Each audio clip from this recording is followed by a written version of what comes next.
हमारा एक खोटा कर्म ना जाने हमारे कितने जन्म लेने का कारण बन सकता है। जैसी करनी वैसा फल, आज नहीं तो मिलेगा कल। इसलिए अच्छे इंसान बनो, सबका भला करो, पीछे जो हुआ उसे सुधार लो और आगे का भी ध्यान रखो। एक गांव के एक जमींदार ठाकुर बहुत वर्षों से बीमार थे।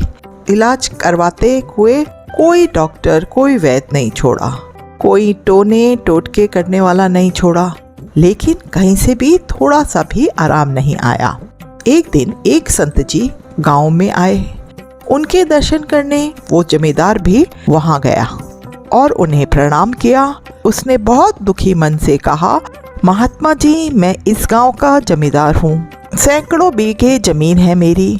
इतना सब कुछ होने के बावजूद मुझे एक लाइलाज रोग है जो कहीं से भी ठीक नहीं हो रहा। महात्मा जी ने पूछा, भाई क्या रोग है आपको? जमींदार बोला, जी मुझे मल त्याग करते समय बहुत खून आता है और इतनी जलन होती है जो बर्दाश्त नहीं होती। ऐसा लगता है मेरे प्राण ही निकल जाएंगे, आप कुछ मेहरबानी करो। महात्मा जी ने आंखें बंद कर ली, शांत बैठ गए। थोड़ी देर बाद बोले, बुरा तो नहीं मानोगे, एक बात पूछूं? जमींदार ने बोला, नहीं महाराज, पूछिए। महात्मा जी बोले, तुमने कभी किसी का दिल इतना ज्यादा तो नहीं दुखाया है कि उसने तुम्हें जी भर के बद्दुआएं दी हो, जिसका दंड आज तुम भोग रहे हो। तुम्हारे दुख देने से वो इंसान इतना दुखी हुआ हो जिसके कारण आज तुम इतनी पीड़ा झेल रहे हो। जमींदार बोला, नहीं बाबा, जहाँ तक मुझे याद है मैंने तो कभी किसी का दिल नहीं दुखाया। महात्मा जी बोले, याद करो और सोचो, कभी किसी का हक तो नहीं छीना, किसी की पीठ में छुरा तो नहीं मारा, किसी की रोजी रोटी तो नहीं छीनी, किसी का हिस्सा जबरदस्ती तुमने खुद तो नहीं संभाला हुआ है।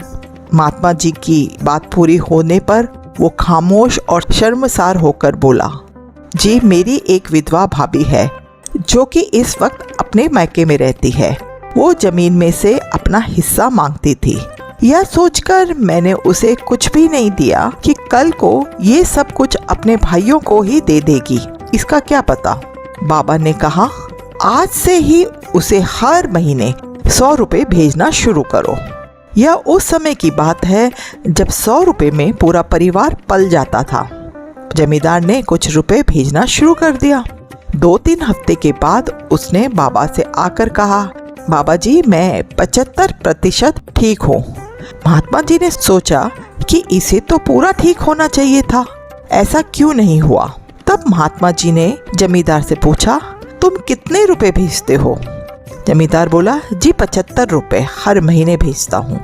महात्मा जी बोले, इसी कारण तेरा रोग पूरा ठीक नहीं हुआ है। संत जी ने कहा, का पूरा हक उसे इज्जत से बुलाकर दे दो।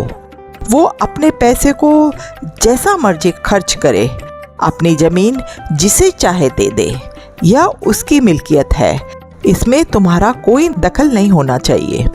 जानते हो वो कितना रोती रही है, जलती रही है, तभी आपको इतनी जलन हो रही है। जरा सोचो, मरने के बाद हमारे साथ क्या जाएगा। जमींदार को बहुत पछतावा हुआ। उसने फौरन ही अपनी विधवा भाभी और उसके भाइयों को बुलाकर सारे गांव के सामने उसकी जमीन, उसके हक का पैसा उसे दे दिया और हाथ जोड़कर अपने जुल्मों की माफी मांगी। उसकी भाभी ने उसको माफ कर दिया और उसके परिवार को खूब आशीर्वाद दिए। जमींदार का रोग शीघ्र ही पूरी तरह से ठीक हो गया। हमें इस कहानी से यह सीख मिलती है कि हमें हमेशा ये ध्यान रखना चाहिए, हमने किसी का हक तो नहीं छीना, किसी के पीठ में छुरा तो नहीं घोंपा, किसी का इतना दिल तो नहीं दुखाया हुआ है कि वो बेचारा इतना बेबस था कि हमारे सामने कुछ कहने की हिम्मत भी नहीं कर सका होगा। इसलिए हमेशा ध्यान रखें कि जो हम करते हैं वो ही हम पाते हैं। याद रखें, परमात्मा की लाठी बिल्कुल बेआवाज़ होती है। यदि आपको कहानी पसंद आई हो तो कहानी को लाइक एंड शेयर करें। चैनल पर नए हैं तो चैनल को सब्सक्राइब जरूर करें। चलिए मिलते हैं आपसे नए वीडियो में, तब तक के लिए राम राम, शब्बा खैर, अपना ध्यान रखिएगा।